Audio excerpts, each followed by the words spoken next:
55 cinema ಏನು ಮಾಡಿದ್ದಾರೆ, ಅದೇ ಬೇರೆ 56ನೇ ಸಿನಿಮಾನೇ ಒಂದು ಕಡೆ ಸರ್. ಸಕ್ಕದೆ BGM ಫಸ್ಟ್ ಒಂದು ಚೂರು ಬೋರ್ ಇಲ್ಲ ಸಿನಿಮಾ. ಪಕ್ಕಾ ಡಿ-ಬಾಸ್ ಅಭಿಮಾನಿ ನಾನು, ಡೈಹಾರ್ಡ್ ಫ್ಯಾನ್ ಸರ್. ಸಕ್ಕತ್ ಸಿನಿಮಾ ಮಾತ್ರ.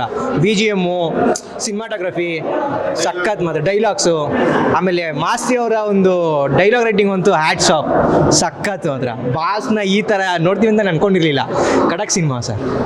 ಈ ಥರ ಸಿನಿಮಾಗಳನ್ನೇ ಕೊಡಲಿ ಅಂತ ಕೇಳ್ಕೊಂತೀನಿ ಬಾಸ್ನ. ಸಕ್ಕತ್ ಸರ್, ಥ್ಯಾಂಕ್ ಯು. ಸಿನಿಮಾ ತುಂಬ ಚೆನ್ನಾಗಿದೆ ಸರ್, ತುಂಬ ಚೆನ್ನಾಗಿದೆ. ಮತ್ತು ಸ್ಕ್ರೀನ್ ಪ್ಲೇ ಡೈರೆಕ್ಷನ್ ತುಂಬ ಚೆನ್ನಾಗಿದೆ. ಬಟ್ ಇನ್ನೂ ಸ್ವಲ್ಪ ಸಾಂಗ್ಸ್ಗಳನ್ನ ಸ್ವಲ್ಪ ಬಿಟ್ಟು ಕೊಡಬೇಕಾಯ್ತು ಅಂತ ಸ್ವಲ್ಪ ಹಂಗೆ ಅನ್ನಿಸ್ತಾ ಇದೆ. ಬಟ್ ಚೆನ್ನಾಗಿದೆ, ಸ್ಕ್ರೀನ್ ಪ್ಲೇ ಆಗಲಿ, ಡೈರೆಕ್ಷನ್ ಆಗಲಿ, ಆ್ಯಕ್ಟ್ರೆಸ್ ಎಲ್ಲ ಸಕ್ಕತ್ತಾಗಿ ಆ್ಯಕ್ಟ್ ಮಾಡಿದ್ದಾರೆ. But Darshan sir is the best acting, ಸಕ್ಕತ್ತಾಗಿ ಮಾಡಿದ್ದಾರೆ. ಬಟ್ ತುಂಬ ಧನ್ಯವಾದಗಳು ದರ್ಶನ್ ಸರ್, ಅಷ್ಟೊಂದು ಚೆನ್ನಾಗಿ ಮಾಡಿದ್ದೀರಾ ಆ್ಯಕ್ಟಿಂಗು. ಬಟ್ ಕೇಳೋಕ್ಕಾಗಲ್ಲ ಸರ್, ಫಸ್ಟ್ ಸೀನ್ ನೋಡಿದಾಗ ಕಣ್ಣೀರು ಬಂದ್ಬಿಡ್ತದೆ. ಬಟ್ ತುಂಬ ಚೆನ್ನಾಗಿದೆ. ಆ್ಯಕ್ಚುಲಿ ಹೇಳ್ಬೇಕಂದ್ರೆ ಸಾಕಾದ ಸಿನಿಮಾ, ಎಲ್ಲ ಬಂದು ಮನೆ ಕುಟುಂಬ ಸಮೇತ ಬಂದು ಕೂತ್ಕೊಂಡಿರೋಂಥ ಸಿನಿಮಾ. Thank you sir.